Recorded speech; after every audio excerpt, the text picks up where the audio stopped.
What is going on, Pokemoshpitbeta? This is Arsena bringing you my fifth upload to this channel, and today it's RU against my friend the FlyingLuro. So now let's get on straight in the team preview. And my team, I'm leading off the Scarf Hitmonlee with Stone Edge, Sucker Punch, High Jump Kick, and Double Edge. I think it's Reckless. And then I have the defensive variant of Dusknoir, Life Oblit again with Quiver Dance, HP Rock I think, and two other moves. Drapion, my Toxic Spikes, and I think it's got Whirlwind, I'm not sure, with Pursuit and Poison Jab. Eaglet, the Adamant with Normal Jab Explosion and all that good stuff. And obviously a Slowking, so I've got like a defensive core working out here in the form of Slowking, Drapion, and Dusknoir. And I actually kind of like this a lot because they kind of complement each other in their own ways. And my opponent, he's got a Ferroseed, probably that annoying set that I run into with Protect and stuff. Exceligor, Archeops, another Slowking, Omastar, and most probably Entei with the access to extreme speed. So we're getting the match started. He's going to start off with Ferroseed, and I'm going to start off with my Hitmonlee. As I said, this is a really annoying set, and I completely forget that Ferroseeds can carry the Protect, which he so does show me here, and I'm going to go for the High Jump Kick and, crash. So I hurt myself, half my HP is gone, and now he's going to withdraw his Ferroseed and go into Slowking here. And now here that I told you I was scarfed earlier, I'm definitely going to go for the High Jump Kick again, and this does sizable amount to a Slowking. Well, some of you may be thinking High Jump Kick's really bad play as such because he could have gone for another Protect and I could have killed myself in the process. But no, I decided to risk it and stay in. And judging by how much the High Jump Kick did earlier, I decided to go for a second one, and it almost has taken it out, but it's just going to slack off all that HP back. Well, here I'm just going to stay in because I know that as long as it doesn't slack off from this point, it's a 2-hit KO as long as it's not full HP. So I continue going for the High Jump Kicks, and I'm going to get really lucky, and I'm not going to miss any of my High Jump Kicks so to come. And he's going to get unlucky, and he's going to miss the Toxic, and that probably kind of plays on later on in the game, as you're going to see that because if he did get the Toxic on, I would probably not have this Hitmonlee up for long, and with the hazards and wait, he hasn't done hazards yet, so what am I talking about? Oh my god. Okay, so High Jump Kick kills a Slowking, so a fighting move kills a Slowking, and here again I'm scared of the Protect. I switch out my Hitmonlee and go into Spectra, my Slowking, and he's just going to set up Laser Spikes, knowing that I'm going to switch out afraid of the Protect. And here, I'm going to outspeed him and do go for the Fire Blast, and unfortunately it doesn't take it out, but I do get the burn. So yep, early on in the game, he's going to miss Toxic, and he's going to get burned, and he's going to get 2 layers of spikes up, 2 layers of spikes, and the burn takes it out. So yep, I'm actually looking really good here with getting down some of his balls in form of Ferroseed and Slowking out early on in the game, and he brings in this Entei. And here, I do not know what to expect from it. It could be the Banded one, it could be the Life Orbed one, but here as he goes for the Toxic, I know it's not choice locked. So that's good information. What am I saying? That's good information to know. And I go for the Skull, and it does around 60 to 65%. I'm happy with that. I'm just going to stay in and go for the Skull regardless. He's going to withdraw his Entei and go to his Omastar. And he does go on his Omastar, and since Omastar's part rock, this is going to do neutral damage. I'm just going to decide to see how much it does. And here, because Slowking is a wall, and I know that Omastar's water, and I don't think any of its stats do much to me. I don't think Omastar has a move to hit me unless it's got the Hidden Power Grass, something like that. So Omastar has some Stealth Rocks, as I said, it's got nothing to hit me. I'm just going to stay in, keep going for Skulls, because it looks like a 3 to 4 hit KO, depending on min-max damage, because you can see the 2 damage variants from the previous Skull and this Skull. And basically what I'm trying to do here is slowly whittle down this Omastar and slowly get not slowly, I mean hope for the burn. He's just going to keep going for the ice moves. I thought the Skull would take it out, but as you can see, I got max damage in the previous one, minimum damage in this one.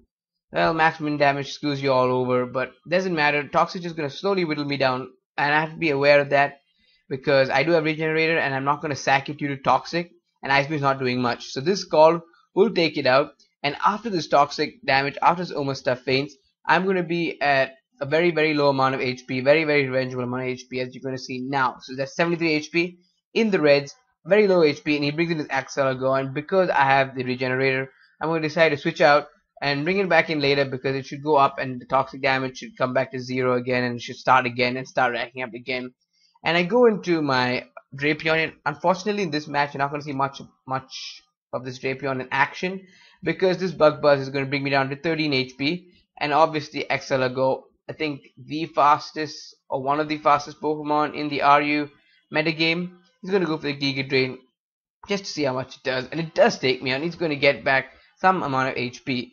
Drapion, not going to be able to see much of what it does, so I'm actually not sure of the set myself. Just check it out later and post in the comments or something like that.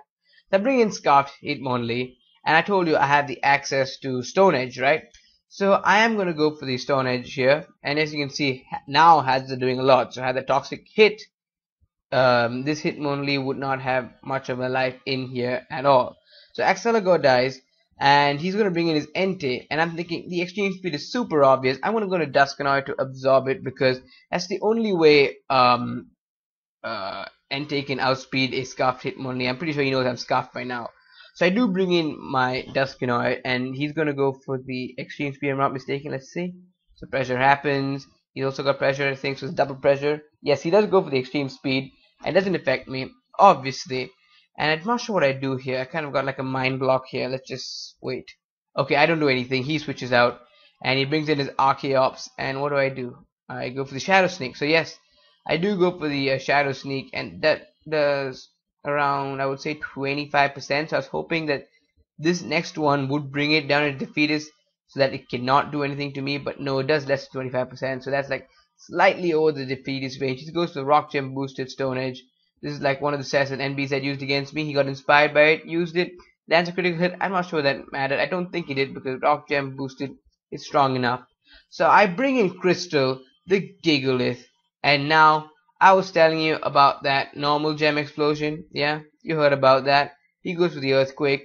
Gigalith is such a defensive beast. Although I don't have defensive investment in this, I'm adamant. I think I am adamant. I'm not sure.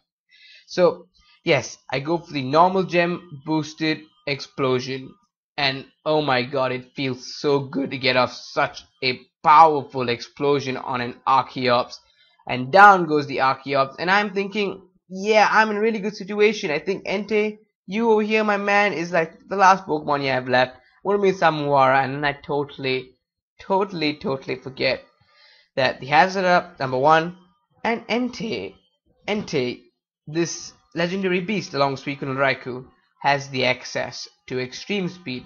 And now I am panicking because I've got nothing else on my team. I have this and a Ligand, and nothing else has the priority to take out Entei. And after Hazard, this Slowking, even after Regenerator boost, is not going to be able to take an extreme speed. So down goes the Slowking, and that's dead. And now the game is as good as his, because I'm bringing him a Lilligant. Lilligant cannot survive any of those hits after the hazards from Spikes and Stealth Rocks. He's going to go for the extreme speed, and yep, he's going to take me out. So unfortunately, yeah. What? I do live on 16 HP. I go for the Hidden Power Rock with Life Orb, and it's going to take me down as well. So by some luck of God, some minimum damage, Rosaria does survive the extreme speed and goes for the Life Orb boosted Hidden Power Rock, and Life Orb Recall takes me out.